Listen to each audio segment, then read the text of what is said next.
السلام علیکم ورحمۃ اللہ وبرکاتہ۔ الحمد للہ نحمده ونستعینه ونستغفره ونؤمن به ونتوکل علیہ ونعوذ باللہ من شرور انفسنا ومن سیئات اعمالنا من يهده اللہ فلا مضل له ومن يضلله فلا هادی له ونشهد ان لا الہ الا اللہ وحدہ لا شریک له ونشهد أن محمدا عبده ورسوله أما بعد أعوذ بالله من الشيطان الرجيم بسم الله الرحمن الرحيم يا أيها الذين آمنوا اتقوا الله وكونوا مع الصادقين ما كان لأهل المدينة ومن حولهم من الأعراب أن يتخلفوا عن رسول الله ولا يرغبوا بأنفسهم عن نفسه ذلك بأنهم لا يصيبهم ظمأ ولا نصب ولا مخمصة في سبيل الله ولا يطؤون موطئا يغيظ الكفار ولا ينالون من عدو نيلا إلا كتب لهم به عمل صالح إن الله لا يضيع أجر المحسنين رب اشرح لي صدري ويسر لي أمري واحلل عقدة من لساني يفقهوا قولي اللهم إنك عفو كريم تحب العفو فاعف عنا اللهم لا تدع لنا في مقامنا هذا ذنبا إلا غفرته ولا هما إلا فرجته ولا كربا إلا نفسته ولا ديما إلا قضيته ولا مريضا إلا شفيته ولا ميتا إلا رحمته برحمتك يا عزيز يا غفار آمين يا رب العالمين۔ سامعین محترم، آج کی نشست میں انشاءاللہ العزیز جیسا کہ آپ سب حضرات کو وال پیپر سے بھی پتہ چل گیا ہوگا کہ دو رکوع آج ہم پڑھنے جا رہے ہیں، اختتام کرنے جا رہے ہیں، 15واں اور 16واں، اور ان رکوعوں کے اختتام پر گویا سورہ توبہ بھی اپنے اختتام پر پہنچے گی، اور انشاءاللہ یہ عظیم الشان صورت کہ جس کا ابتدائی انداز بھی بہت جامع اور منفرد تھا، لہٰذا یہاں پہ آپ دیکھیں گے اختتام بھی اس کا بہت بہترین اور جانب دادا، مطلب ایک طریقے سے انسان کی رہنمائی کے لیے، اور انسان اور بندہ مومن اور اللہ سبحانہ و تعالیٰ کے درمیان جو ایک قلبی رشتہ ہونا چاہیے، اس کی عکاسی آپ لوگ کو اس رکوع مبارک میں انشاءاللہ نظر آئے گی۔ اور کل سے اللہ کا نام لے کے ہم لوگ سورہ یونس کا آغاز کریں گے۔ سورہ توبہ جہاں تک میں آپ لوگ کو ایک ہلکا سا نقشہ کھینچ دوں پھر سے، جہاں ایک طرف یہ سورہ توبہ منافقوں کے بارے میں بتاتی ہے، مشرکین کے بارے میں بتاتی ہے، اسی طرف اور اسی طور طریقے سے یہاں پہ اہل ایمان کی بھی خصوصیات اور ان کے اوصاف کو جگہ جگہ پر ان کے تاروں کو چھیڑتی ہے۔ لہٰذا غزوہ تبوک کا جو معاملہ آیا ہے، جو ہم پڑھ چکے ہیں پچھلے 7-8 رکوعوں سے، کہ وہ غزوہ تبوک جس میں جانا لازم تھا، اور جن میں جو حضرات شریک نہ ہو سکے اپنی بنائے کم بشری کی وجہ سے، بنائے کم بشری کی وجہ سے، یا پھر منافقت کی وجہ سے، یا پھر شرک کی وجہ سے، یا پھر کم ہمتی کی وجہ سے، ان سب انسانوں کے معاملات کو جگہ جگہ ہم پڑھ چکے ہیں۔ لہٰذا اب جو معاملہ آ رہا ہے، اسپیشلی یہ جو 15واں رکوع ہے، یہ آپ لوگ کو نظر آئے گا کہ کون سے ایسے اعمال ہونے چاہیے جن سے اللہ کی بندگی اور اللہ کی عبادت اور جوش اور خروش سے کی جا سکتی ہے۔ کیا ایسے معاملات ہوتے ہیں کہ یہ قلبی رشتہ اللہ اور بندے کے درمیان یہ جڑا رہے؟ اگر یہ کم ہوگا، اگر یہ کمزور ہوگا، یا پھر اس میں کوئی نہ کوئی شیطانی معاملات اور وسوسوں کی دخل اندازی ہوگی، تو یہ رشتہ ڈھیلا پڑ جاتا ہے، کمزور پڑ جاتا ہے۔ اس لیے دیکھیں بڑے خوبصورت طریقے سے یہ رکوع مبارک اپنے آغاز کا ایک یوں سمجھیے کہ ایک عکاسی دے رہا ہے، اور وہ کیا ہے؟ اب ہم بسم اللہ کرنے جا رہے ہیں۔ اعوذ باللہ من الشیطان الرجیم بسم اللہ الرحمن الرحیم یا ایھا الذین آمنوا اتقوا اللہ وکونوا مع الصادقین۔ اے ایمان کے دعوے داروں، اے ایمان والوں، یعنی اللہ تعالیٰ اگر ہمارے اندر بھی تھوڑا بہت ایمان بچا ہوا ہے تو ہم بھی اس میں ایڈریس ہو کر آ جائیں گے، اور بالخصوص وہ تمام اہل ایمان جو کہ رسول اللہ کے ہمراہ تھے اس وقت، اور رہتی دنیا تک ایمان والے جو بھی جس بھی نسل سے آئیں گے اس روئے زمین پر، قیامت تک کے لیے یہ چارٹر ہے کہ اے ایمان والو اتقوا اللہ، اللہ سے اس کا تقوی حاصل کرنے کی کوشش کرو، اللہ سے ڈرو، اس کے احکامات کو توڑنے سے بچو، اس کے حکم کی نافرمانی اور معصیت میں زندگی گزارنے سے اپنے آپ کو روکو۔ آمنوا اتقوا اللہ وکونوا مع الصادقین، اور سچے لوگوں کے ساتھ اپنے آپ کو ہمیشہ جڑے رکھو، صادقین کے ساتھ جڑے رہو، سچے لوگوں کی معیت اختیار کرو، سچے لوگ اور صادق لوگوں کے ساتھ کمپینین شپ اختیار کرو، کمپنی رکھو ان کے ساتھ، جو سچے ہیں ان کے ساتھ رہا کرو، ان کے ساتھ بیٹھا کرو۔ یہاں معاملہ کیوں کھولا گیا؟ کیونکہ یہاں پہ بتائی جا رہی ہے جماعتی زندگی کی، دیکھیں کتنی اہمیت ہے اسلام میں۔ جماعتی زندگی کی دوستوں بہت زیادہ اہمیت ہے اسلام میں، دین اسلام میں۔ کیوں؟ کیونکہ اس سے پہلے ہم پڑھ چکے ہیں سورہ انعام میں، لہو اصحاب یدعونہ الی الہدی ائتنا، کہ جو شخص گمراہ بھی ہو رہا ہوتا ہے، غلط راستے اور اندھیروں کی طرف جا رہا ہوتا ہے، تو اس کے اصحاب جو ہوتے ہیں، اس کے دوست ہوتے ہیں، کچھ اچھے لوگ ہوتے ہیں، وہ بولتے ہیں یدعونہ الی الہدی ائتنا، اس کو دعوت دیتے ہیں کہ اس طرف آؤ، ہدایت کی طرف آؤ، روشنی کی طرف آؤ، نورانی راستے کی طرف آؤ، صراط مستقیم کے راستے پر آؤ۔ یعنی اگر کسی کے نیک ساتھی ہوں تو کسی کا اگر پاؤں پھسل بھی رہا ہو تو کوئی اور ساتھی اس کو سہارا دے دے گا۔ تو ایسے لوگوں کے ساتھ رہا کرو، کوئی کسی کا ہاتھ پھسل رہا ہو، سلپ ہو رہا ہو تو وہ اس کا ہاتھ پکڑ لے گا، کسی کی ہمت جواب دے رہی ہو تو وہ اس کے اندر ہمت کی، یوں سمجھیے ہمت حوصلہ افزائی کرے گا۔ اسی طریقے سے کوئی اور ساتھی ہوگا تو وہ موٹیویشن دے گا، اس کو جگہ جگہ پر ابھارے گا۔ اور اس کی بہترین اگزامپل ماشاءاللہ سے ہمارا یہ درس قرآن ہے۔ میں سمجھتا ہوں آپ سارے کے سارے اس درس قرآن سے جڑے ہوئے ہیں، ہم سارے ایک دوسرے سے جڑے ہوئے ہیں، گویا کہ یہ صادقین ہی ہوں گے انشاءاللہ۔ اللہ تعالی ہمیں ان کی معیت اختیار کرنے کی ہمت دے، طاقت دے، سعادت دے کہ اللہ کا جو حکم آ رہا ہے کونوا مع الصادقین، سچے لوگوں کی معیت اختیار کرا کرو، صادقین کے ساتھ جڑے رہا کرو۔ جماعتی زندگی میں ایک اہم انقلاب لا سکتے ہیں آپ لوگ، میں اور آپ، اگر ہم سارے کے سارے اس سے جڑے رہیں، درس قرآن سے جڑے رہیں، درس حدیث سے جڑے رہیں۔ تو اللہ تعالیٰ کا کتنا خوبصورت آغاز ہے اس سورہ مبارک کا، اس رکوع مبارک کا، بلکہ کہ یا ایھا الذین آمنوا اتقوا اللہ، اے ایمان والوں اللہ کا سب سے پہلے تو تقوی حاصل کرو، وکونوا مع الصادقین، اور سچوں کے ساتھ اٹھا بیٹھا کرو۔ جو بھی تمہاری جماعتی زندگی ہے، اگر کوئی ادھر ادھر ڈھیلا پڑ رہا ہوگا تو کوئی اور ساتھی اس کو سہارا دے دے گا، کسی کا اگر پاؤں پھسل رہا ہوگا وہ اس کو سہارا دے دے گا۔ جیسے کہ میں نے بہترین اگزامپل درس قرآن جو ہمارا ماشاءاللہ چل رہا ہے، اللہ کرے ہم سارے کے سارے اسی سچے لوگوں کی معیت میں آپس میں ایک دوسرے سے رشتہ رکھیں، اور انشاءاللہ العزیز تا حیات یہ رشتہ چلتا رہے۔ میری یہ بڑی دعا ہے کہ جس طرح اللہ فرما رہے کونوا مع الصادقین، کہ سچے لوگوں کے ساتھ رہا کرو، اللہ تعالی ہم سب کو اس کی طاقت دے کہ ہم سب ایک دوسرے سے انشاءاللہ تا حیات جڑے رہیں، اور اسی درس قرآن کے بعد ہمارا قدم آگے سے آگے چلتا رہے انشاءاللہ۔ ما کان لأہل المدینۃ ومن حولہم من الاعراب، مدینے والوں کے رہنے والوں کے لیے یہ شایان شان نہیں تھا، اور جو دیہاتی لوگ تھے، یعنی وہی بدو لوگ جو کہ مدینہ کی اسٹیٹ کے آس پاس تھے، من الاعراب، ان یتخلفوا عن رسول اللہ، یہ شایان شان نہیں تھا، یہ روا نہیں تھا، یہ زیبا ان کو یہ نہیں دیتا تھا، یہ چیز ان پر سوٹ نہیں کرتی تھی۔ کیا نہیں سوٹ کرتی تھی؟ ان یتخلفوا عن رسول اللہ، کہ وہ رسول اللہ کا ساتھ نہ دیں، رسول اللہ کا ساتھ دینے سے انکار کریں۔ یہ چیز اہل سے مسلمانوں پہ جو کہ مدینے میں ہوں، اور بالخصوص مدینے کے آس پاس ہوں، یعنی وہی بادیہ نشین، دیہاتی سارے کے سارے بدو لوگ، ان سب کے لیے یہ روا نہیں تھا کہ وہ رسول اللہ کا ساتھ نہ دیں۔ وَلَا يَرْغَبُوا بِأَنفُسِهِمْ عَن نَفْسِهِ، اور یہ بھی زیبا ان کو نہیں دیتا تھا کہ اپنی جانوں کو حضور اکرم صلی اللہ علیہ وآلہ وسلم کی جان مبارک سے زیادہ عزیز سمجھیں، ہرگز نہیں۔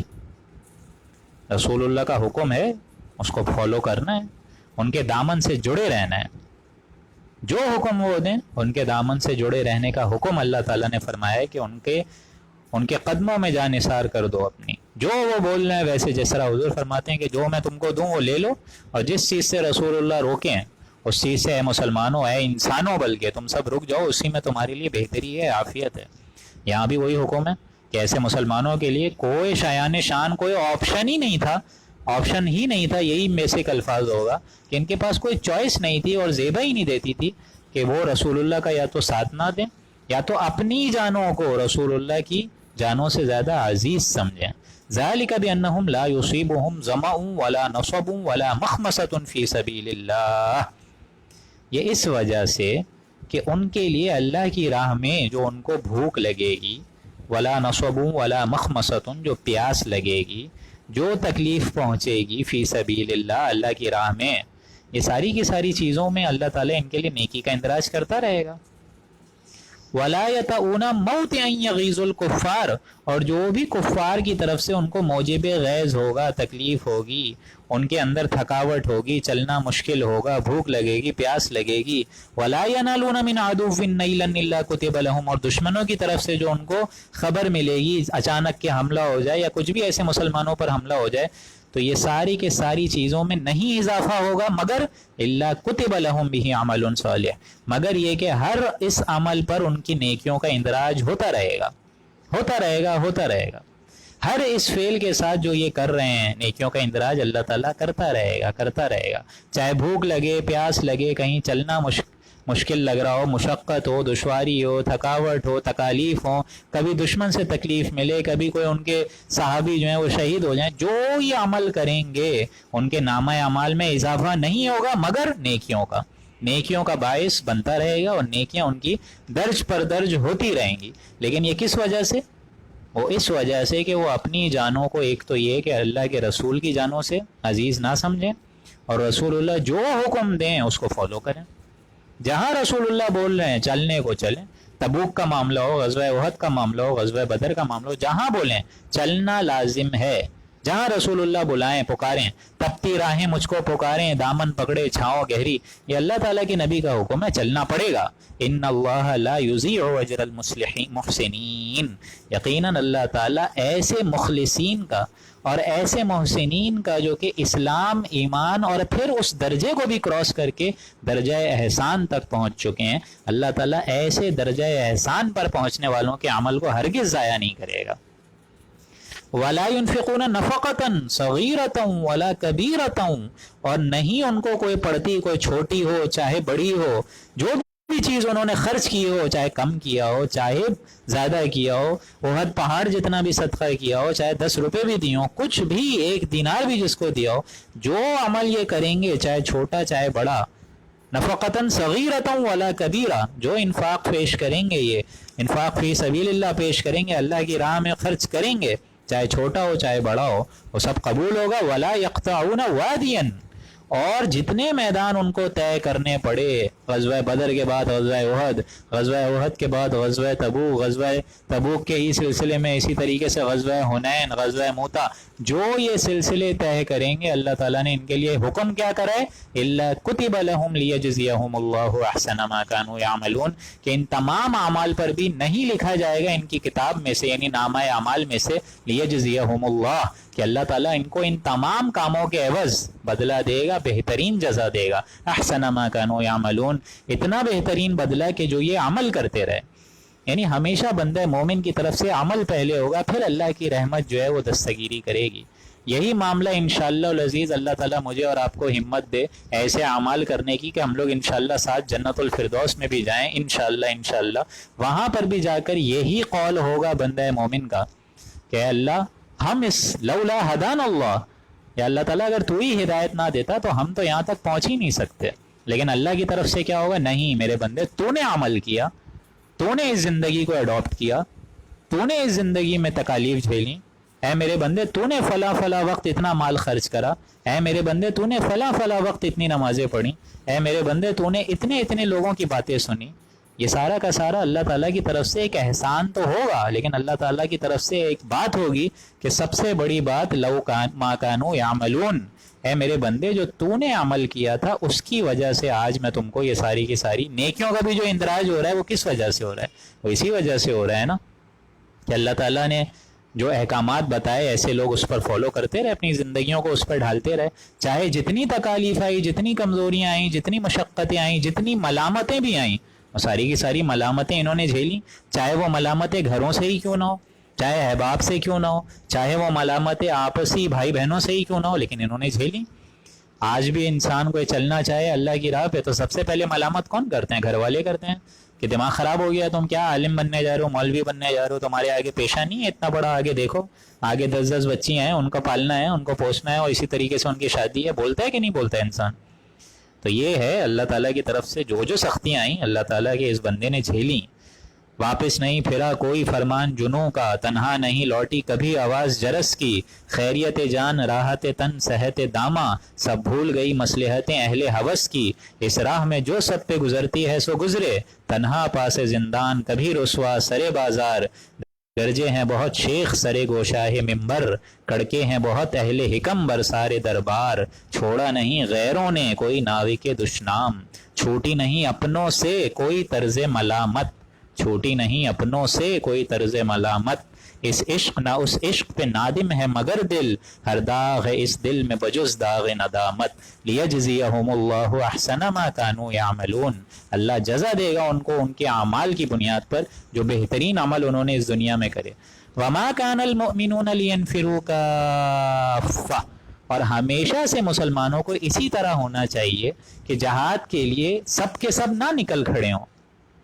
یہ قاعدہ کلیہ ہے جو اب ہم لوگ کو سمجھایا جا رہا ہے کہ سب کے سب مسلمانوں کے لیے یہ روا نہیں ہونا چاہیے۔ یہ بات سمجھائی جا رہی ہے کہ ایسا نہ ہو کہ جو آس پاس بادیہ نشین ہیں، مدینہ کے ارد گرد سارے بادیہ نشین ہیں، بدو لوگ ہیں، کیونکہ ہم پڑھ چکے ہیں اس سے پہلے کہ وہ کفر اشد کفر و نفاق، ان کے اندر کفر اور نفاق میں زیادہ سختی ہے مدینہ کے آس پاس والے لوگوں میں۔ کیوں؟ کیونکہ ان کو حضور اکرم صلی اللہ علیہ وآلہ وسلم کی صحبت دستیاب نہیں ہے، اس سے وہ استفادہ حاصل نہیں کر سکتے۔ اب کیا کیا جائے؟ اب یہ تو ممکن نہیں ہے کہ سارے کے سارے بادیہ نشین آ جائیں اور اپنے گھر باروں کو چھوڑ کر آ جائیں اور آ کر مدینے میں آباد ہو جائیں، سیٹل ہو جائیں، نہیں۔ اب سب اپنے گھروں کو تو چھوڑ کر نہیں آ سکتے، اس کا حل بتایا جا رہا ہے اس ایک آیت میں، آیت نمبر 122 میں، وَمَا كَانَ الْمُؤْمِنُونَ لِيَنْفِرُوا كَافَّةً، ہمیشہ کے لیے مسلمانوں کو تو یہ نہیں چاہیے کہ وہ اپنے گھر باروں کو چھوڑ کر سارے کے سارے ہی نکل کھڑے ہوں، سارے کے سارے ہی مدینے کی سلطنت میں آ کے شمار ہو جائیں، نہیں نہیں نہیں،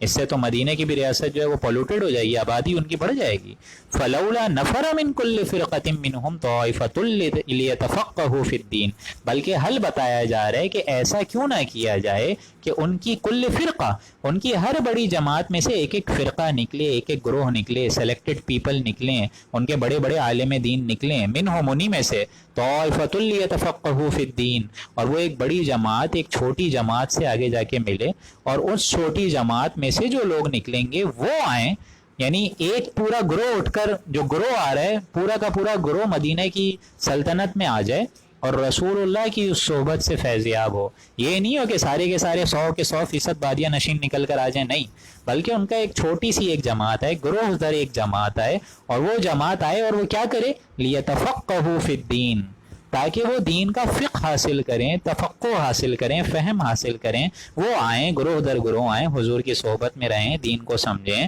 دین کا فہم حاصل کریں، ان کی تعلیم ہو، تربیت ہو، ان کو سکھایا جائے، سمجھایا جائے، اور پھر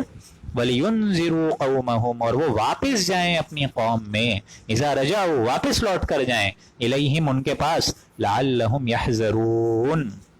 تاکہ وہ ان کو بات سمجھائیں، وہ ان کو تربیت دیں کہ آج رسول اللہ سے ہم نے یہ باتیں سنی ہیں، حضور سے اس طریقے سے استفادہ حاصل ہوا ہے، تو یہ ہم نے حاصل کری ہے ان سے صحبت میں رہ کر تربیت، ان کی طرف سے یہ باتیں ہم نے دین کو سمجھی، اور ظاہر بات ہے رسول اللہ جیسے معلم ہوں، مدرس ہوں، تو آپ خود سوچیں ایسی تعلیم اور تربیت کرنے والے عظیم الشان نبی ہوں تو کیا انسان کبھی بھٹک سکتا ہے؟ آپ مجھے بتائیے، ہرگز نہیں۔ تو یہ ایک طریقہ کار بتایا جا رہا ہے کہ سب کے سب مت نکل کر کھڑے ہوا کرو، یہ غلط کام ہے، بلکہ دین میں ایک جماعت آئے، وہ صحیح طریقے سے سمجھ جائے دین کو، اور پھر دین کو سمجھ کے واپس اپنی قوم کی طرف لوٹ جائے، اور پھر ان کو لِيُنذِرُوا قَوْمَهُمْ إِذَا رَجَعُوا إِلَيْهِمْ لَعَلَّهُمْ يَحْذَرُونَ، پھر سمجھائیں ان کو دین کی بات، تاکہ وہ دین کی باتیں سن کر اب احتیاط کریں، اللہ کے حکم کی نافرمانی سے اپنے آپ کو روکیں۔ یہاں اللہ کے فضل و کرم سے 15واں رکوع مکمل ہو گیا۔ اب جو آیات مبارک آ رہی ہے وہ بھی قرآن مجید کی اہم ترین آیات میں سے ہے، اور آپ لوگ کو اندازہ ہوگا کہ دین پھیلانے کے لیے کس حد تک جانا چاہیے، آپ لوگ کو اندازہ ہوگا آج۔ یا ایھا الذین آمنوا قاتلوا الذین یلونکم من الکفار، اے ایمان والو ان کفار سے لڑو، جہاد کرو، ان کو قتل کرو، یلونکم من الکفار، جو تمہارے پاس آتے رہتے ہیں، ولیجدوا فیکم غلظہ، اور ان کو تمہارے اندر سختی ملنی چاہیے، نرمی نہیں ملنی چاہیے، جب تم ان کو قتل کرو تو تمہارے اندر ان کے مقابلے میں سختی ہونی چاہیے، ڈھیلا انداز نہیں ہونا چاہیے۔ یہ بات کیوں بتائی جا رہی ہے؟ اس وجہ سے کہ اب حضور اکرم صلی اللہ علیہ وآلہ وسلم کی جو دعوت کا ایک عروج ہے، نقطہ عروج ہے، وہ اب بین العوامی اور آفاقی سلسلے کا اس کا آغاز ہوا جا رہا ہے۔ اب اس کو بڑھنا ہے، اس کو دارالاسلام کی حکومت کو آگے پھیلنا ہے۔ اس دارالاسلام کی حکومت پھیلنے میں جہاں جہاں کافر آباد ہیں، وہ ظاہر بات ہے ان کے ساتھ قتال ہوگا، یہ قتال جاری رہے گا تاہاں کہ پورا دین، اللہ کا جو پورا دین ہے وہ غالب ہو جائے رہتی دنیا تک۔ وَيَكُونَ الدِّينُ كُلُّهُ لِلَّهِ، یہ آیت ہم پڑھ چکے ہیں پہلے کہ اللہ کا دین پورا پورا قائم نہ ہو تب تک اے مسلمانوں تمہیں جہاد کرنا ہے، کوشش کرنی ہے۔ جیسے جزیرہ نمایاں عرب کے بارے میں تھا کہ جب تک اس سرزمین میں کفر اور شرک کا خاتمہ نہیں ہو جاتا اور اللہ کا دین غالب نہیں ہو جاتا تب تک ان سے جہاد کرو، جنگ کرو۔ اب معاملہ دراصل یہ ہے کہ حضور اکرم صلی اللہ علیہ وآلہ وسلم صرف عرب کے لیے تو نہیں بھیجے گئے تھے، بلکہ وما ارسلناک الا رحمتا للعالمین، حضور اکرم کو تو بھیجا گیا تمام جہان والوں کے لیے، پوری دنیا کے لیے بھیجا گیا۔ لہٰذا اس کے لیے اعلان عام ہو رہا ہے، یہ چارٹر ہے، ابدی چارٹر۔ یہی وجہ ہے کہ یہ جو دجالی فتنہ ہوگا اس کے خاتمے کے لیے حضرت عیسیٰ علیہ السلام آئیں گے، اور اسی وجہ سے حضور اکرم صلی اللہ علیہ وآلہ وسلم نے فرمایا، اے میرے مسلمان لوگوں، اے میرے ساتھیوں، جو حضرت عیسیٰ علیہ السلام، حضرت مہدی کے ساتھ مل کر یہودیوں کے خلاف جنگ کرے گا، جہاد کرے گا، اور یہاں تک حضور نے فرمایا، اور اتنی دیکھیں کتنی گہرائیوں تک، تقوی کی کتنی گہرائیوں تک حضور اکرم صلی اللہ علیہ وآلہ وسلم نے اس بات کی آگاہی دی ہے ہم سب کو کہ اے میرے مسلمان لوگوں، اگر تمہیں برف کی سلیب پر بھی ایک دم پھسل کے وہاں تک جانا ہو، برف کی سلیب بھی تمہاری کمروں پہ رکھ دی جائے اور تمہیں اس کے اوپر سے بھی گزرنا ہو، تب بھی نکلنا اور ان کا ساتھ دینا۔ ایسا نہ ہو کہ دجالی فتنے کے ساتھ شمار ہو جانا، نہیں، بلکہ جو مشکل آئے اس کو صبر کر کے ان کا ساتھ دینا ضروری ہے۔ کیوں؟ وَيَكُونَ الدِّينُ لِلَّهِ، دینُ كُلُّهُ لِلَّهِ، کیونکہ پورے کے پورے اب جزیرہ نمایاں عرب میں نہیں، کیونکہ رسول اللہ اگر صرف اور صرف عرب کے لیے بھیجے جاتے تو آج بات ختم ہو چکی تھی، لیکن آپ تو جہان والوں کے لیے رحمت کا سرچشمہ ہدایت کا ایک ذریعہ ہیں، ایک ضابطہ حیات ہیں ایک طریقے سے۔ ظاہر بات ہے اس کے لیے تب تک یہ حکم رہے گا کہ جب تک پوری نوع انسانی تک یہ بات نہ پہنچ جائے اور دین کل کا کل اللہ کے تابع نہ ہو جائے، یعنی دین اسلام کی بالادستی پوری دنیا پر قائم نہ ہو جائے، تب تک جنگ کرنی ہے۔ اور اسی وجہ سے قیامت سے پہلے حدیثوں سے یہ بات واضح ہے کہ اللہ تعالیٰ کے نبی نے فرمایا کہ قیامت تب تک قائم نہیں ہوگی جب تک پوری دنیا پر اللہ کا اسلام نہ غالب ہو جائے۔ حضور کی حدیث ہے بڑی خوبصورت، اللہ کمی بیشی معاف فرمائے، کہ اللہ تعالیٰ نے مجھے مشرق کے کونے سمیٹ کر دکھائے، مغرب کے کونے سمیٹ کر دکھائے، پوری دنیا کو سکیڑ کر میری نظروں کے سامنے رکھا، یہاں تک کہ میں نے مشرق کے ساتوں کونوں کو دیکھ لیا، مغرب کے ساتوں کونوں کو دیکھ لیا، اور میں نے ہر جگہ دیکھا کہ دنیا میں ایک انچ بھی ایسا نہیں ہے، ایک جگہ اور ایک گوشہ بھی ایسا نہیں ہے کہ جہاں اسلام کی حکومت قائم نہ ہو گئی ہو۔ یہ وقت آنا ہے، یہ وقت ہوگا، بشرط یہ کہ ہم اس بہتی گنگا میں کتنا ہاتھ دھو لیں، ہم اس کے اندر کتنا فیضیاب ہو جائیں اور استفادہ لے لیں، یہ میرے اور آپ کے اوپر ہے۔ اس لیے کیا فرمایا؟ وَلْيَجِدُوا فِيكُمْ غِلْظَةً، جنگ کرو، قتال کرو ان کفار سے، اور تمہارے اندر ان کے معاملے میں سختی پانی چاہیے، نرمی نہ ہو۔ یہ نہیں کہ نرم انداز ہے، بٹرنگ کا انداز ہے جو آج چل رہا ہے یہودیوں کے۔ ایک وقت تھا جب یہودیوں کے اور عیسائیوں کے ساتھ بیٹھنا تک مسلمان گوارا نہیں کرتے تھے، ان کی ایک شان تھی، ان کی ایک شوکت تھی، وجاہت تھی۔ ہم خود تراشتے ہیں منازل کے سنگ میل، ہم وہ نہ تھے جس کو زمانہ بنا گیا۔ آج دیکھیں معاملہ کیا ہے، آج سارے کے سارے انسان انہی کا جھکاؤ ہے، ان سے بات تک کرنا مناسب نہیں سمجھتے تھے، اور آج جا کے دیکھیے آپ ان کے یہاں بڑی بڑی محفلیں ہو رہی ہیں اور مسلمان خود نوکر بن کے وہاں جا رہے ہیں۔ اللہ اکبر۔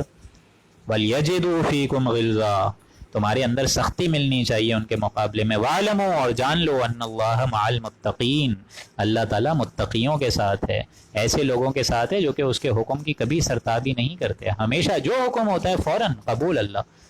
وَإِذَا مَا أُنزِلَتْ سُورَةٌ،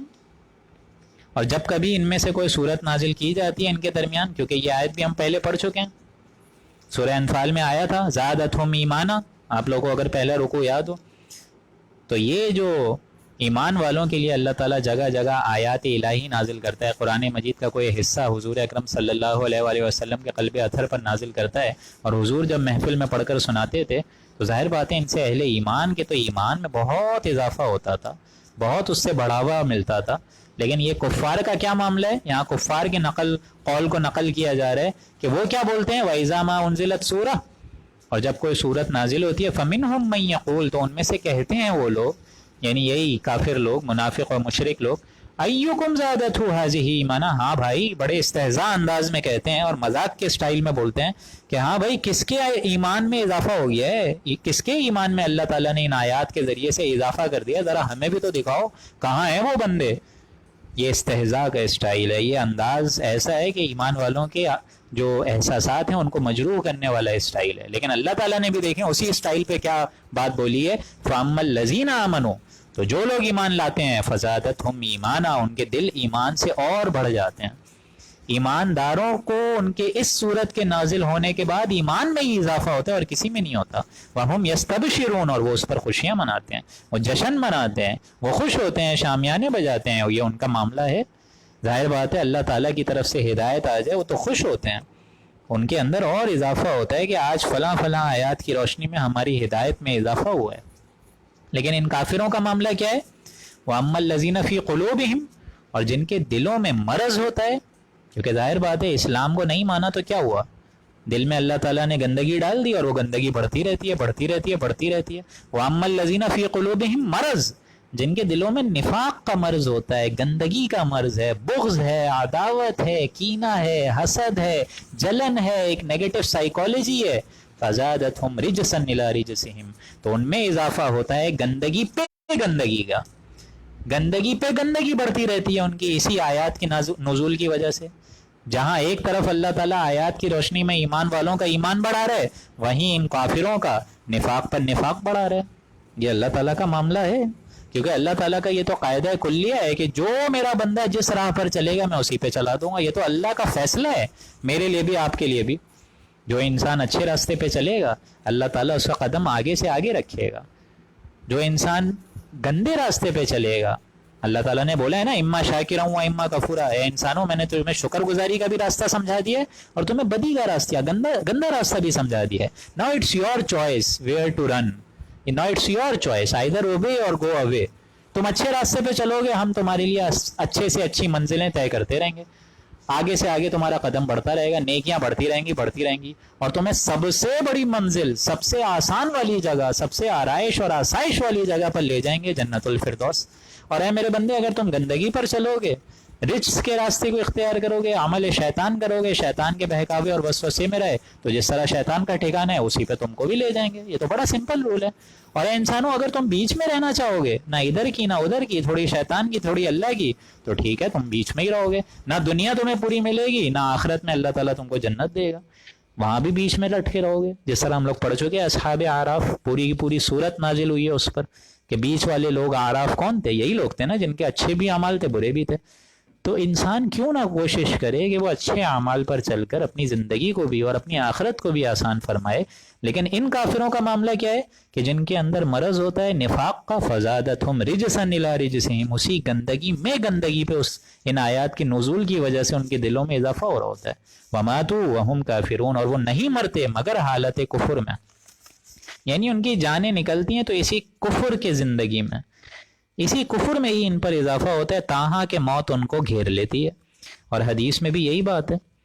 کہ قرآن مجید کی یہ جو آیات ہیں، جس طرح حدیث ہے بڑی خوبصورت ایک، کہ اسی قرآن مجید کے ذریعے سے اللہ تعالیٰ بڑی بڑی قوموں کو، اللہ کے نبی نے فرمایا کہ عروج عطا فرمائے گا، ترقیاں عطا فرمائے گا، بڑھاوا عطا فرمائے گا،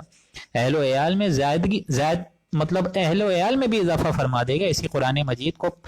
مطلب چمٹے رہنے سے، تھامے رہنے سے۔ اور اسی قرآن مجید کے ذریعے سے اللہ تعالیٰ نے فرمایا، یعنی اس کو چھوڑنے کی بنا پر اللہ تعالیٰ بڑی بڑی قوموں کو غرق کر دے گا، تباہ و برباد کر دے گا۔ اور یہی آج ہمارا حال ہے۔ اور یہی بات حضور اکرم صلی اللہ علیہ وآلہ وسلم نے حجۃ الوداع آخری خطبے میں بھی فرمائی کہ اے میرے لوگوں، میں تمہارے درمیان دو چیزیں چھوڑ کر جا رہا ہوں، اگر ان دو چیزوں کو مضبوطی سے پکڑے رہو گے، دانتوں سے پکڑ کے رکھو گے اپنے، تو لازماً کبھی گمراہ اور بہکاوے میں نہیں آؤ گے۔ اور وہ دو چیزیں کون سی ہیں؟ نمبر ایک قرآن مجید اور دوسرا حدیث نبوی۔ اور بدقسمتی سے آج انہی دو چیزوں کو، عظیم الشان ذاتوں کو ہم نے چھوڑ دیا۔ اللہ سے دور ہو گئے یعنی قرآن مجید سے دور ہو گئے، اور رسول اللہ کے احکامات یعنی حدیث نبوی سے دور ہو گئے۔ تو اب ظاہر بات ہے اس کا نتیجہ کیا نکلا ہے؟ وہی امت جو کہ بہت عیش و عشرت میں رہتی تھی کبھی، جن کا بڑا روب اور دبدبا تھا، آج دیکھ لیجئے اس کا کیا حال ہو رہا ہے، کہاں کہاں سے ماریں پڑ رہی ہیں، کہاں کہاں سے پٹ رہے ہیں، اور مزید ماروں کے لیے تیار ہو جاؤ، and prepare for the worst, یہ ہونے والا ہے۔ اللہ تعالیٰ محفوظ رکھے اس امت کو۔ اولا یرون انہم یفتنون فی کل عام، کیا انہوں نے نہیں دیکھا، ان کافروں نے نہیں دیکھا کہ ان کے اوپر تو کوئی نہ کوئی ایک بار یا دو بار آزمائے ہی جاتے ہیں، ان کو مصیبتیں تو آتی ہیں ان پہ، فی کل عام مرتن او مرتین، کبھی نہ کبھی آفت آ جاتی ہے، کبھی نہ کبھی کوئی قتال کا مرحلہ آ جاتا ہے، کوئی اور آزمائش آ جاتی ہے، کبھی ان کو بول دیا جاتا ہے کہ اب غزوہ احد کے لیے نکلو، غزوہ بدر کے لیے نکلو۔ ان کا معاملہ تو یہ ہے کہ تو ان کی جانیں تو ضیق میں ہیں، یہاں دنیا میں بھی ضیق میں ہیں، تکلیف میں، اور آخرت میں بھی ضیق میں رہیں گی۔ کبھی بلاوا آ رہے رسول اللہ کی طرف سے، اہل ایمان کی طرف سے، تو کبھی یہاں بہانہ پیش کر رہے ہیں، کبھی وہاں کہہ رہے ہیں مسلمانوں ہم تمہارے ساتھ ہیں۔ تو ان کا معاملہ تو بڑا گڑمٹ سا ہے، آئے دن ان پر کوئی نہ کوئی آزمائش آتی ہے، ثم لا یتوبون، پھر بھی حال تو یہ ہے کہ ان آزمائشوں کے باوجود یہ لوگ توبہ نہیں کرتے، باز نہیں آتے، اپنی حرکات سے تو باز آ جائیں، یہ بھی نہیں کرتے۔ مطلب بجائے یہ کہ اللہ کی طرف رغبت ہو اور اللہ کی طرف اپنا معاملہ اچھا اور درست ہو، ان کے اندر اضافہ ہو جاتا ہے شرک میں، بغض میں، عداوت میں، اور پھر بھی ان تمام حرکتوں کی بنا پر وہ توبہ نہیں کرتے۔ وَلَا هُمْ يَذَّكَّرُونَ، اور نہ وہ سمجھتے ہیں کسی بات کو، ذکر بھی نہیں کرتے کہ بعض آ جائیں، آئندہ امید ہو، کوئی امید نظر نہیں آتی ان کے اعمال کی اصلاح میں۔ وَإِذَا مَا أُنزِلَتْ سُورَةٌ، اور جب ان پر کوئی صورت نازل ہوتی ہے، مسلمانوں کی محفل ہے، اس میں یہ کفار بھی ہیں، منافق مشرک بھی ہیں، تو ظاہر بات ہے جب ان کی پوری محفلوں کے درمیان اللہ تعالیٰ کی طرف سے کوئی جدید نئی صورت آتی ہے، نظر بعضهم الى بعض، تو ایک دوسرے کو کنی کترا کترا کر دیکھتے ہیں، اشاروں سے باتیں کرتے ہیں، آنکھوں میں ایک دوسرے سے اشارہ کنی سے ایک دوسرے سے باتیں کرتے ہیں، حل یراکم، کہ مسلمانوں میں سے کوئی دیکھ تو نہیں رہا۔ ایسی آیات اتری ہیں جس میں قتال کا بھی ذکر ہے، تو ڈر کے ادھر ادھر دیکھتے ہیں کہ اب قتال فی سبیل اللہ کا حکم آئے گا، ادھر جانا ہوگا، ادھر جانا ہوگا، کنی کترا کترا کے ایک دوسرے کو دیکھتے ہیں۔ حل یراکم من احد، کسی نے دیکھا تو نہیں، مسلمانوں نے تو نہیں دیکھ لیا ہمارا یہ جو شرک ہے یہ نمایاں تو نہیں ہو گیا؟ ثم انصرفوا، اور پھر کھسک جاتے ہیں، دیکھتے ہیں کہ کوئی مسلمان ان کو نہیں دیکھ رہا ہے، پھر پیٹ پھسلا کے نکل جاتے ہیں۔ یہ نہ ہو کہ آگے کوئی جنگ فی سبیل اللہ، قتال فی سبیل اللہ میں نکلنا ایک مطلوب ہو جائے، اللہ کے رسول جو ہیں پکار اٹھیں، ایسا نہیں، نکل پڑو یہیں سے ہی، مطلب شارٹ ہو جاؤ۔ صرف اللہ قلوبہم بانہم قوم لا یفقہون، حال تو یہ ہے کہ اللہ تعالیٰ نے ان کے ایمان کے لیے ان کا دل ہی پھیر دیا ہے، ان کے دلوں کو ہی پھیر دیا، وہ ایمان رکھتے ہی نہیں ہے۔ بانہم قوم لا یفقہون، اب تو وہ ایسی قوم ہو گئے ہیں کہ وہ محض بے پرواہ ہیں، فقہ ہی نہیں ہے ان میں، دل ہی نہیں ہے، اپنے نفع سے ہی بھاگتے ہیں، اپنی اصل شان و شوکت سے بھاگتے ہیں۔ ان کو تو ان آیات کے ذریعے سے اپنی جانوں کو اور زیادہ یوں سمجھیے کہ اللہ کی راہ میں نکالنا تھا، اپنی جانوں کو کمتر رکھنا تھا رسول اللہ کی جان مبارک سے، لیکن انہوں نے کیا کیا؟ بِأَنَّهُمْ قَوْمٌ لَا يَفْقَهُونَ، یہ تو ایسی قوم ہے کہ ان میں فقہ ہی نہیں ہے، علم ہی نہیں ہے، ان کو چاہے جتنی آیات اتار کے دکھا دی جائیں، اب ان کے اندر معلوم ہوتا ہے کہ کوئی خیر نہیں ہے، کوئی حکمت نہیں ہے۔ اب جو آیات آ رہی ہیں 128 اور 129، یہ قرآن مجید کی بہت اہم ترین آیات ہیں، تفسیر والا، اس وجہ سے کہ یہاں آپ لوگ کو ایک اندازہ ہوگا، بالخصوص اب تو ماشاءاللہ لسنرز بھی ہمارے 10 کے قریب ہو گئے ہیں، اور صرف 2 آیات رہتی ہیں۔ میں چاہتا یہ ہوں کہ یہ جو 10-11 لسنرز ہیں یہ اس بات کو اچھے طریقے سے سمجھ لیں کہ یہ جو 128 اور 129 آیت، کیونکہ اس کے بعد سورہ یونس کل سے انشاءاللہ آغاز ہو جائے گی، ان آیات کو پڑھتے ہوئے ذرا یہ سمجھیے گا، میں چاہتا ہوں آپ سب سے درخواست کرتا ہوں، ایک ریکویسٹ ہے کہ یہ سمجھیے گا کہ رسول اللہ صلی اللہ علیہ وآلہ وسلم کا کیا مقام، ویسے تو مقام بلند تر مقام ان کا ہر مسلمانوں کے دلوں میں تو ہے ہی ہے، ہر جگہ دیکھیں کتنے اللہ تعالیٰ نے ان کو عظیم الشان ایک امت دی ہے کہ ذرہ بھر بھی اگر کوئی کوتاہی اور کوئی گستاخی ہوتی ہے ان کی شان مبارک میں تو پوری کی پوری امت مسلمہ سڑکوں پر آ جاتی ہے۔ لیکن آپ یہاں بس ایک نظر کے لیے اور 1 منٹ کے لیے اپنے اندر تھوڑا سا غوطہ زنی کریے گا، قرآن میں ہو غوطہ زن ہے مرد مسلمہ، اور یہ سوچئے گا کہ رسول اللہ کتنے زیادہ شفیق ہیں اس امت کے لیے، اور اپنے آپ کو ضمیر کے کٹہرے میں لا کر یہ سوچئے گا کہ واٹ بینیفٹ اور what justice we have given to ہم صلی اللہ علیہ وآلہ وسلم، مطلب ہم نے اپنی ذاتوں میں رہ کر ان کے ساتھ کیا معاملہ کیا ہے۔ ہمیں کرنا کیا چاہیے تھا اور ہم کن حرکتوں میں رہ گئے، یہ ساری کی ساری چیزیں اب ان 2 آیات میں آئیں گی، ذرا غور سے سنیے گا۔ بسم اللہ الرحمن الرحیم۔ لقد جاءکم رسول من انفسکم، تو اے لوگوں سے مراد ہے تمام نوع انسانی، بالخصوص تمام کے تمام بنی آدم۔ آپ یہ نہ سمجھیے گا کہ رسول اللہ صرف اور صرف مسلمانوں کے لیے، مومنوں کے لیے، نہیں نہیں نہیں نہیں۔ وما ارسلناک الا رحمۃ للعالمین، کہ ہم نے تو اے نبی آپ کو بھیجا ہے مگر اس لیے کہ آپ تمام جہان والوں کے لیے رحمت کا باعث ہیں، سرچشمہ ہدایت کلیہ ہیں۔ لقد جاءکم رسول من انفسکم، اے لوگوں تمہارے پاس بس آ چکا ہے ہمارا رسول صلی اللہ علیہ وآلہ وسلم، من انفسکم، جو کہ تمہاری ہی جنس میں سے ہیں، بنی نوع بشر ہیں، انسان ہیں۔ ان کو اگر دکھ ہوتا ہے تو تکلیف ان کو بھی ہوتی ہے، ان کو اگر خوشیاں ہوتی ہیں تو راحتیں ان کو بھی ملتی ہیں، تمہارے جیسے انسان ہیں، من انفسکم، کیونکہ یہ ہم پڑھ چکے ہیں اس سے پہلے کہ اگر زمین میں فرشتے بستے تو اللہ تعالیٰ فرشتوں میں سے ہی کسی رسول کو بھیجتا، لیکن نہیں، زمین میں انسان ہے تو من انفسکم، اللہ تعالیٰ نے تمہاری ہی جنس میں سے اٹھایا ہے اس پیغمبر کو۔ ہاں بس فرق یہ ہے کہ اس پہ وحی آتی ہے اور وہ وحی یہی بتا رہی ہے کہ تم اللہ کے راستے کو اڈاپٹ کرو۔ من انفسکم، تمہاری ہی جنس میں سے ہیں، بشر میں سے ہیں، نوع بشر میں سے ہیں، انسان ہیں۔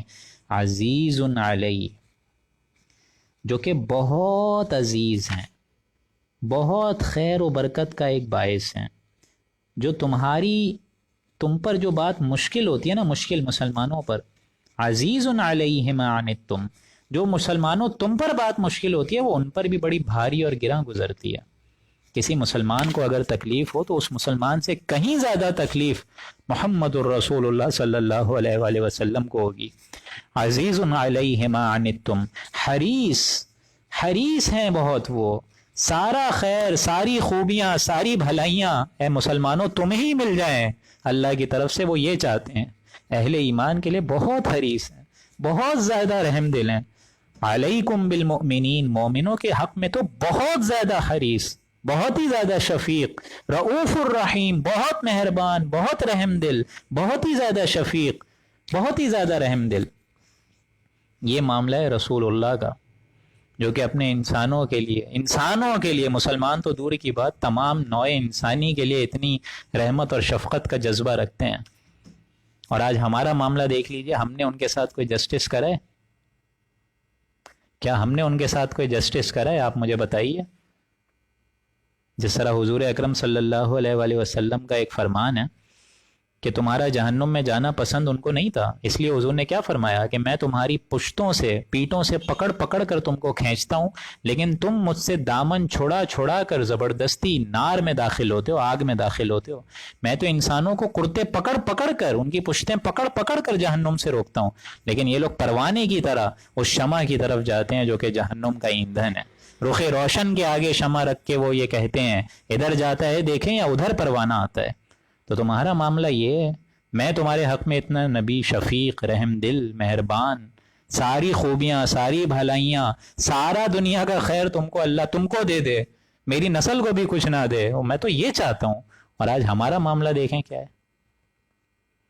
اللہ اکبر۔ دوستوں جسٹس کریں، کچھ جسٹس کریں، رسول اللہ کے معاملے میں جسٹس کریں، عدل و انصاف کریں۔ یہ نہ کریں کہ بس ذرا سی اگر آپ نے 12 ربیع الاول کو کچھ قمقمے لگا دیے ہیں اور کچھ نعتیں پڑھ لی ہیں تو آپ بہت بڑے عاشق رسول ہو گئے ہیں۔ نہیں، عاشق رسول کا صرف یہ تو تقاضا نہیں ہے۔ کیا عاشق رسول کا صرف یہی تقاضا ہے کہ 12 ربیع الاول کو جشن منا لو؟ کیا ان کی نسل سے محبت کا صرف یہی تقاضا ہونا چاہیے کہ 10 دن محرم کا جو ہے وہ تھوڑا جو ہے غم کے انداز میں منا کے اگلے دن روزہ رکھ لو؟ کیا یہی چیزیں رہ گئی ہیں؟ رہ گئی رسم اذاں، روح بلالی نہ رہی، فلسفہ رہ گیا، تلقین غزالی نہ رہی؟ نہیں، ایسا معاملہ نہیں ہے، بلکہ اصل بات یہ ہے کہ رسول اللہ کے اس مشن کو پورا کرو۔ اور وہ مشن صرف جزیرہ نمایاں عرب تک نہیں تھا، بلکہ وہ مشن تو ہے رہتی دنیا تک، ابدی چارٹر، کہ بندہ مومن جو آخری امتی بھی آئے گا، اے مسلمانوں تم کو یہ دعوت اور دین کا فرض منصبی اب تم کو پہنچانا ہے، مجھے پہنچانا ہے، آپ نے پہنچانا ہے، آپ سارے لسنرز کو پہنچانا ہے۔ یہ ہے جسٹس، یہ ہے بینیفٹ، اور یہ ہے ان کی ذات کے ساتھ عدل و انصاف کا ایک معاملہ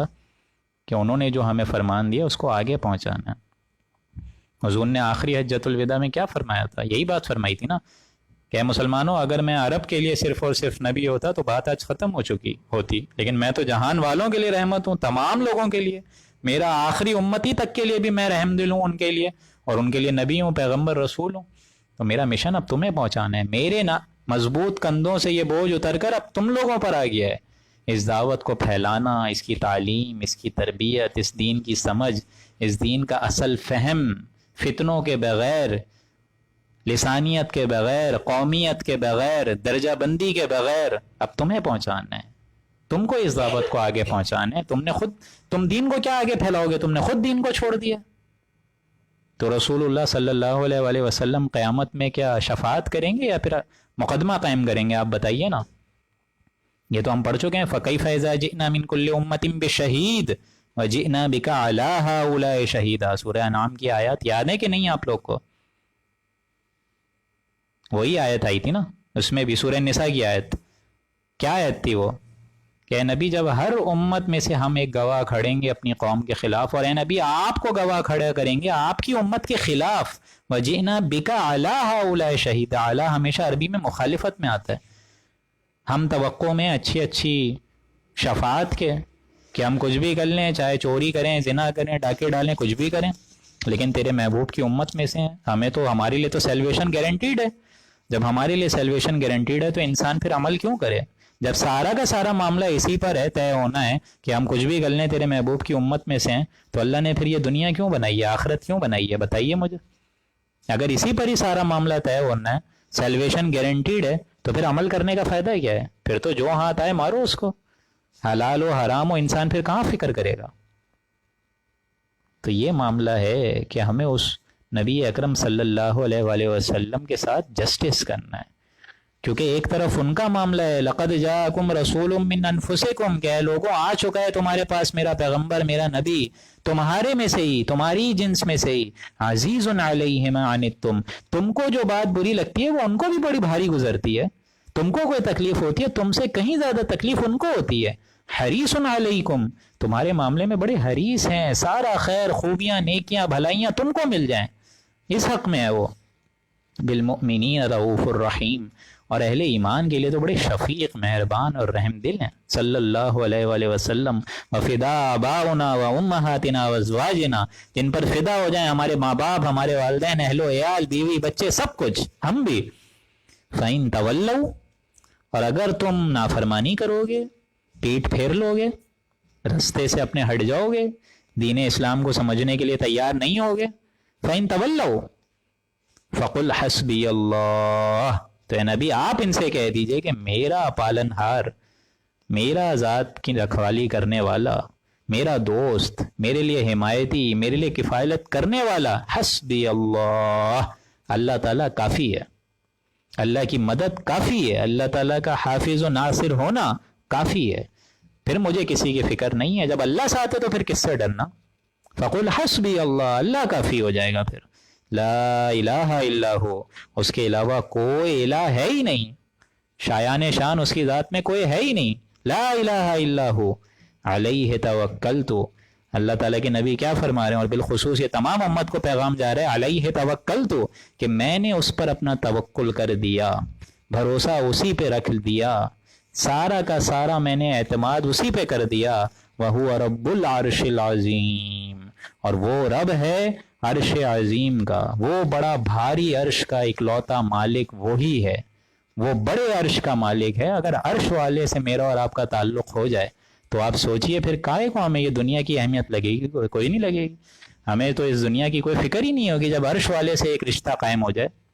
وَهُوَ رَبُّ الْعَرْشِ الْعَظِيمِ، عرش عظیم کا مالک ہے۔ تھوڑی سی عبادت بہت سا صلہ دیتی ہے، گلاب کی طرح چہرہ کھلا دیتی ہے، اللہ کی یاد کو دل سے جانے نہ دینا، کبھی کبھی چھوٹی سی دعا عرش ہلا دیتی ہے۔ اگر عرش والے سے تعلق ہو تو نتیجہ کیا ہوگا؟ نتیجہ یہ ہوگا کہ افلاک سے آتا ہے نالوں کا جواب آخر، کرتے ہیں خطاب آخر، اٹھتے ہیں حجاب آخر، کیونکہ پھر فرش والوں کی نہیں چلتی جب فیصلے عرش سے آتے ہیں۔ وَهُوَ رَبُّ الْعَرْشِ الْعَظِيمِ، اور وہ اللہ تعالیٰ عرش کا، بہت بڑے عرش کا مالک ہے، پالنہار ہے۔ اللہ سے دعا ہے کہ فرش کے بجائے ہم سب کا تعلق عرش والے کے ساتھ مستحکم اور مضبوط ہو جائے، اور اللہ تعالیٰ نے جتنی اس دل لگی کے ساتھ سورہ مبارک کا اختتام فرمایا ہے، اس سے مزید دل لگی کے ساتھ اگلی سورہ یونس کا آغاز انشاءاللہ ہم لوگ کل کریں گے۔ اللہ سے دعا ہے کہ اللہ تعالیٰ مجھے اور آپ کو سننے، سمجھنے اور عمل کرنے کی توفیق عطا فرمائے، اور جتنا ہم نے پڑھا ہے اس کو آگے بھی پھیلا کر اس سے دوسرے لوگوں کو بھی فیضیاب ہونے کی توفیق عطا فرمائے۔ بارک اللہ لنا ولکم فی القرآن العظیم ونفعنی وإیاکم بالآیاتہ والذکر الحکیم۔ صدق اللہ العظیم۔